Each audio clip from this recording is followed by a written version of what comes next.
Hey pals, how's it? We welcome all to the live stream of Feygin's World YouTube channel and thank our awesome audience for joining us. Hey friends, thanks for being with us. Thanks for supporting us. And of course, as always, we're going to ask our viewers and listeners today to not forget to leave us a like so we can get recommended to other YouTube users and viewers. And make sure to subscribe so you don't lose us and then regret it bitterly searching for where this awesome YouTube channel is. And if you have it in your subscriptions, you'll always be the first to know about our fresh releases. Today, we're talking about all the most important things regarding the war in Ukraine, about Russia and the world as well, of course. Can't imagine discussing crucial topics without Mark Feygin's participation. Hey, Mark, how's it going? Glad to welcome Alyona. Glad to welcome all the viewers of the channel. The loudest news, which of course has spread to absolutely all mass media outlets that are somehow discussed and debated around the world, is the terrorist attack that occurred on the territory of the Russian Federation. For those who don't know, this is a concert hall, peaceful people who came to some event, and well, all of this ended in a bloody mess. The USA alerted Russian authorities of an impending terrorist threat being planned in the Russian Federation. At the moment, representatives of the American authorities are convinced that ISIS is involved in this terrorist act, and they do not doubt it, and even claim that some terrorist attacks may happen again. It's like ISIS is a little forgotten terrorist movement, as if no one has been afraid of it for a long time, and for the USA and Americans, it's a very familiar and painful abbreviation. Mark, what can you say is the most important thing about this terrorist attack? Why is it Russia? And there you would think you're waiting, well, maybe it's somewhere in Europe, somewhere else, but not in Russia, and then boom.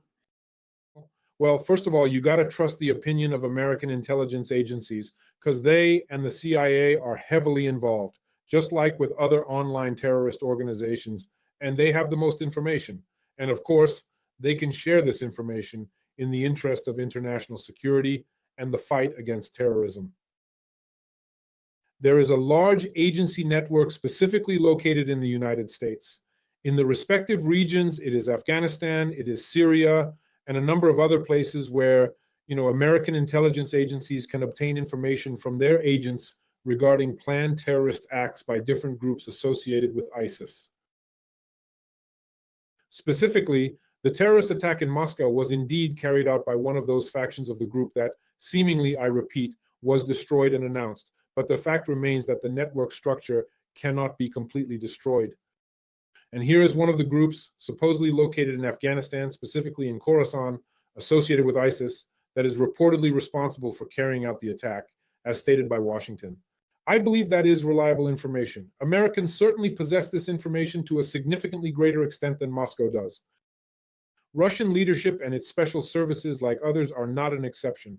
Additionally, Washington's altruism is incredible, as embassies in Moscow not only warned citizens about potential terrorist attacks on March 8th, but also urged them to avoid public events and prioritize their safety.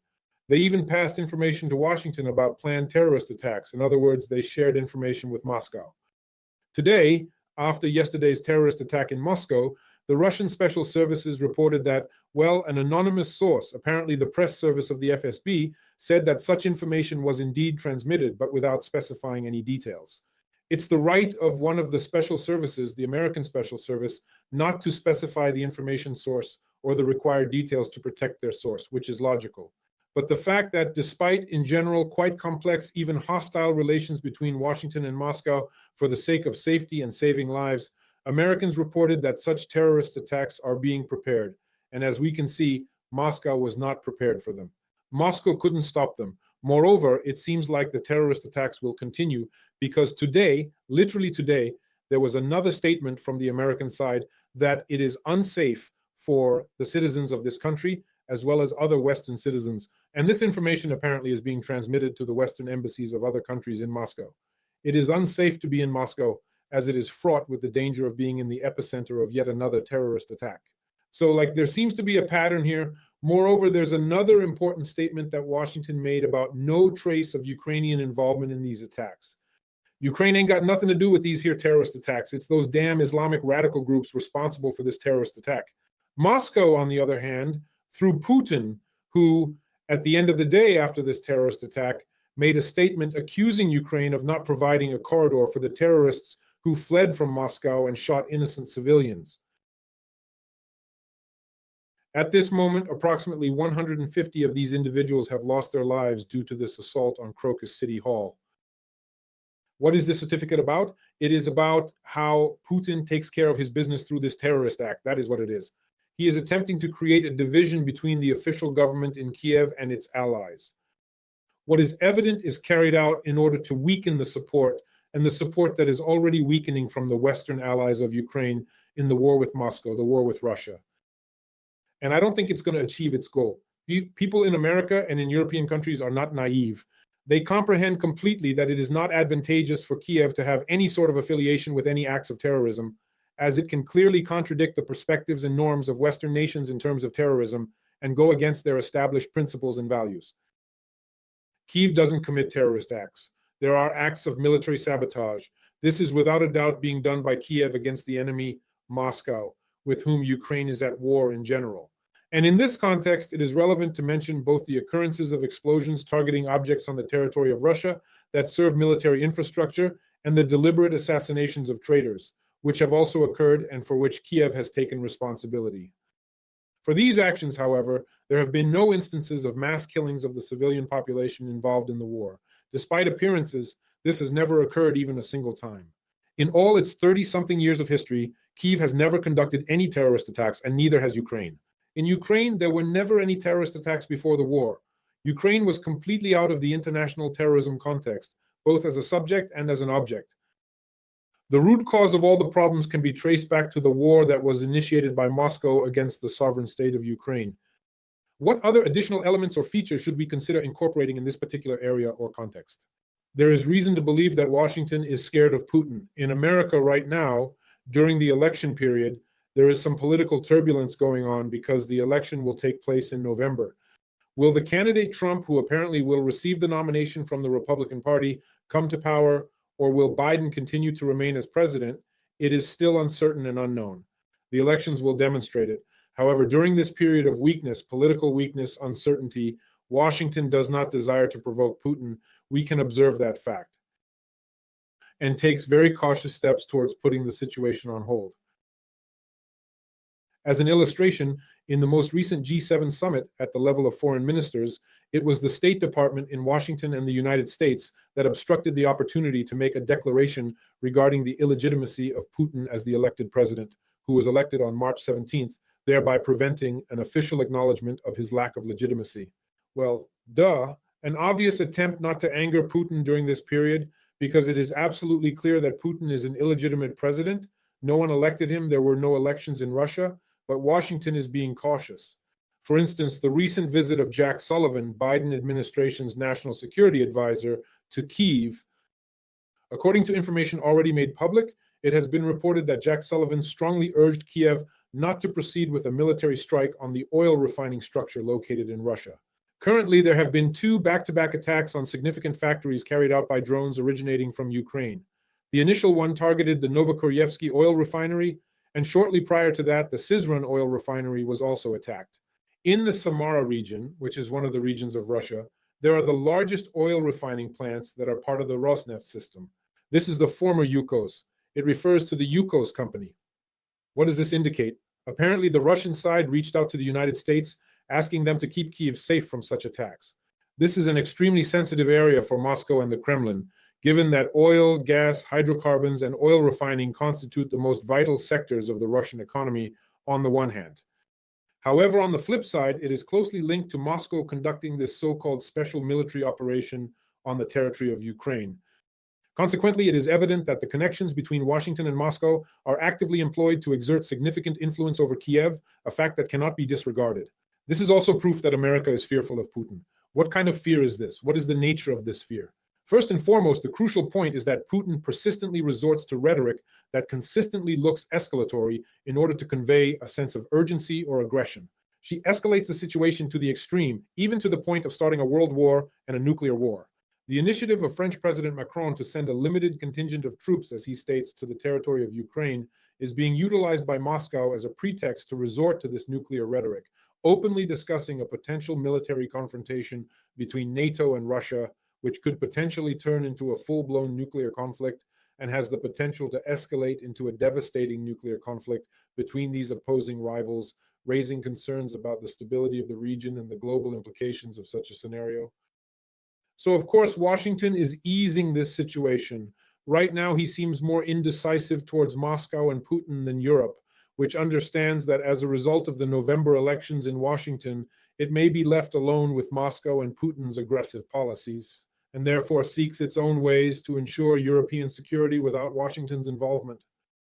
So, on the whole, it can be said that this terrorist attack, which took place yesterday in Moscow, further worsens the situation in the relations between Moscow and Washington, amplifying Washington's concern about the unpredictability of Moscow's actions, and specifically impacting President Putin on a personal level.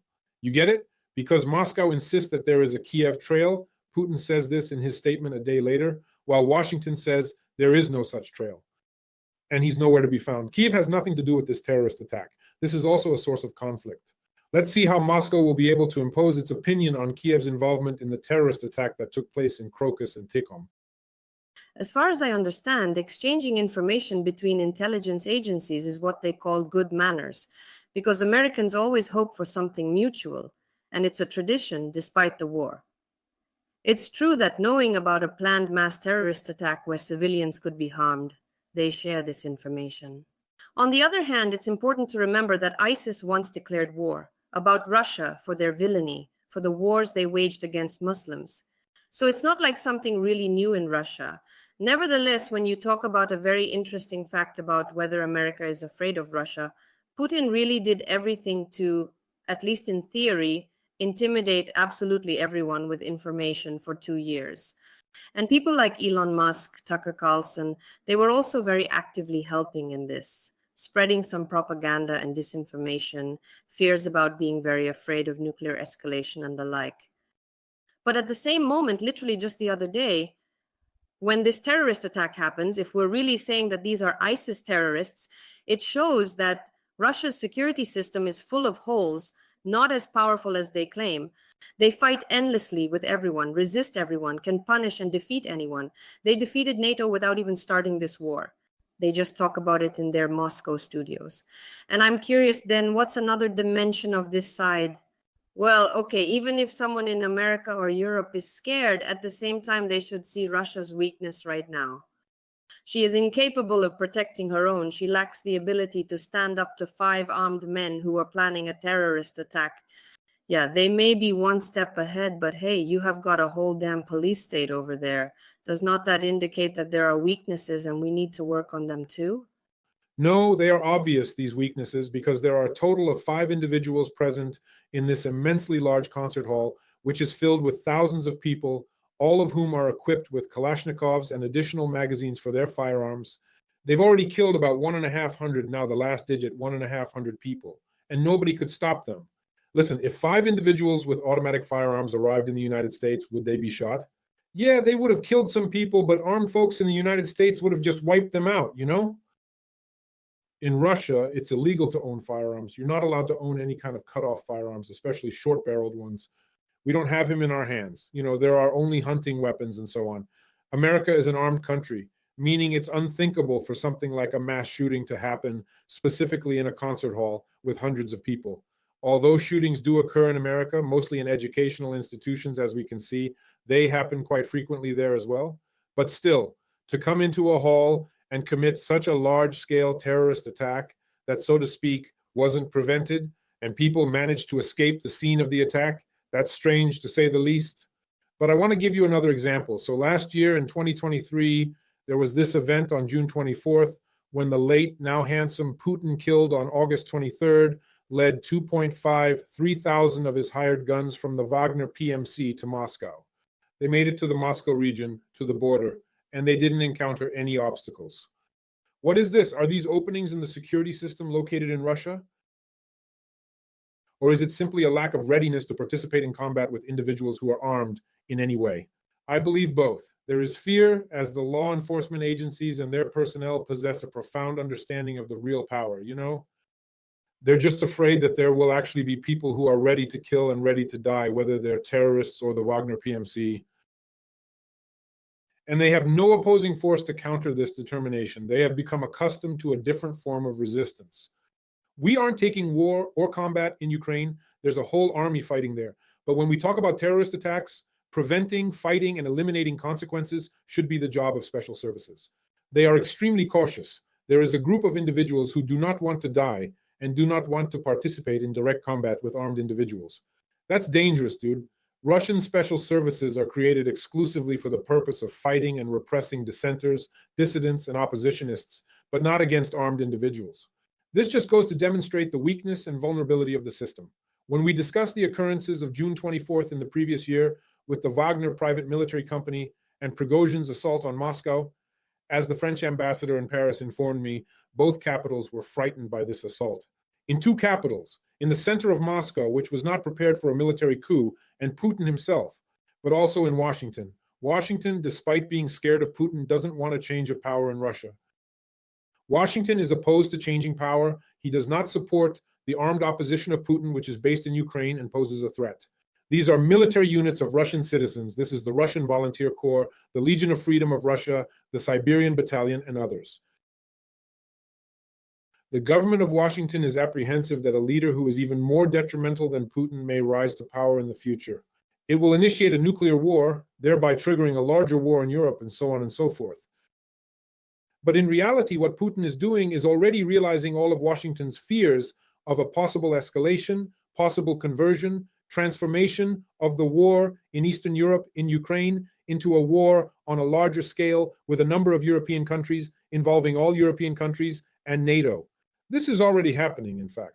And Moscow is constantly threatening and blackmailing the possibility of the conflict in Ukraine escalating, the armed conflict in Ukraine turning into a world war, first a European war, and then dragging the United States into it. The United States, even more so than all other NATO allies, are trying to avoid any, and I mean any, confrontations with Moscow, with the armed forces of Russia on the territory of Ukraine or anywhere else. Lacking confidence in oneself to win a conflict is a major issue. The weakness of the West, specifically Washington, and their unwillingness to take active measures to counter the expansion of the war zone are the main problems. This expansion could potentially spread from Ukraine to the Baltic countries, Finland, Poland, Moldova, and various other countries in Eastern Europe, which further exacerbates the situation. We, got stuck between the world and war, between bravery and fear, because you say, yeah, about what is. There are, of course, capitals, countries where officials and politicians are extremely scared. By the way, this absolutely doesn't match the mood in Ukraine. I always say that we lost our fear 2 years ago, a little more. The worst of what could happen has already happened. At the same time, you remembered about Jack Sullivan, who actually visited Kiev this week, the advisor to the US president on national security. And there you see how in American politics, they also categorize all representatives of the White House into two camps. These are the peace doves, the so-called Jack Sullivan, and the hawks who, fight for democracy and goodness, like, for instance, pancakes. So when Jack Sullivan comes to visit us, Mark and I here in Kiev, we, of course, start to build a little conspiracy theory about what he brought us. To be wary, well, in general, it's different. To say that there's a whole lot of information for us to go through, discuss, and tackle, nope. However, Jack Sullivan, while speaking at a briefing in Kiev, stated that this would be regarded as a victory. He didn't mention restoring Ukraine's territorial integrity. Among victory conditions, he mentioned that the country should remain sovereign, democratic, and free, but nothing is said about the restoration of our territories. However, in addition, specifically, we are aware that prior to this visit here in Kiev, there was also a congress or assembly of other national security advisors from many other countries around the world. So basically, Jack Sullivan didn't just come to us. Nevertheless, we cling to words, wanting them to speak straight up like we did back in '91. Here it's crucial what Jack Sullivan said. You got to know how to read between the lines. You know what's But of course, you got to know how to read between the lines, because it looks like Jack Sullivan's visit was all about trying to convince the Kiev leadership to engage in peaceful negotiations with Moscow. All of these events are unfolding on the eve of Zelensky's highly anticipated Peace Formula Summit in Switzerland. there will probably be some additional discussions there too.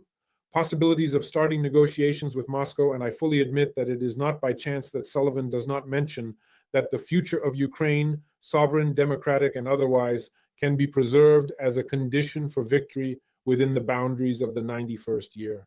It seems that this is the specific point that is currently being discussed and is the topic of conversation at the moment. Yeah, this ain't no public debate. Maybe Ukraine is trying to convince that it's necessary to agree to the loss of some territory. I'm not ruling it out. I don't think it's being imposed to such an extent that an ultimatum is being set. You must either agree to this condition or you will not receive the weapon. That would be a very serious form of blackmail coming from Washington. I do not think American allies of Ukraine would go for it. However, there are probably arguments that should convince Kiev to agree to some kind of compromise. In my opinion, I think so. Another matter to consider is that it is self-deception. This is because Putin doesn't just need the 20% of Ukrainian territory that is currently occupied. He needs the whole Ukraine. What they don't want to understand or are afraid to understand in Washington, but for his own reasons, Trump doesn't want to understand that. He needs to show confidence in himself, like a presidential candidate, that he will resolve the issue with the war in Ukraine. And the current administration led by President Biden is just backtracking, trying to play the situation in one way or another as they navigate the challenges at hand. At present, she is currently on the track of attempting to negotiate with Moscow and negotiate with Ukraine in order to achieve a soft end to the war and reach some form of compromise regarding the territorial dispute. However, the issue, I reiterate, is that Moscow will never consent to the remaining 80% of Ukraine's land as a sovereign state, as indicated by Jack Sullivan as democratic and in other ways. Well, Moscow is actually opposed to Ukraine's sovereignty and its membership in NATO, opposed to joining the European Union, opposed to integration into the Western community of Ukraine, so that it permanently breaks away from Moscow's influence and its protectorate. And that is exactly why I believe that neither Washington nor Moscow will ultimately be able to reach an agreement on this particular issue. This is merely a time-saving measure. Perhaps in the circumstances where, beginning in December, Ukraine is unable to receive its $60 billion aid package, which is currently under discussion in the House of Representatives, Washington and the current administration are endeavoring to persuade Ukraine that the circumstances are such that reaching a compromise with Moscow, attempting to initiate negotiations in the Istanbul format in Switzerland or another location, is a means of awaiting a final decision on the allocation of this very assistance. Perhaps it's a tactic recommended by Washington to Kiev. You will receive it shortly, do not worry. We'll see that soon as the political... Everything we're discussing, especially these peaceful initiatives, it's all old news. For the past 2 years, in one way or another, our Western allies, our Western partners have been offering us this. Interesting, it didn't work. I'm just waiting for the moment when they realize, oh, from this plan, we move on to another one and start being tougher towards the Russian Federation. Hope next broadcasts have something similar. News, statements will definitely appear. Guys, don't forget to show us love with your like. It's crucial for us, especially to get recommended to other YouTube users and viewers. Subscribe to Feygin World YouTube channel. Stay updated with our latest content. Mark, thank you for this conversation. I'll catch you later.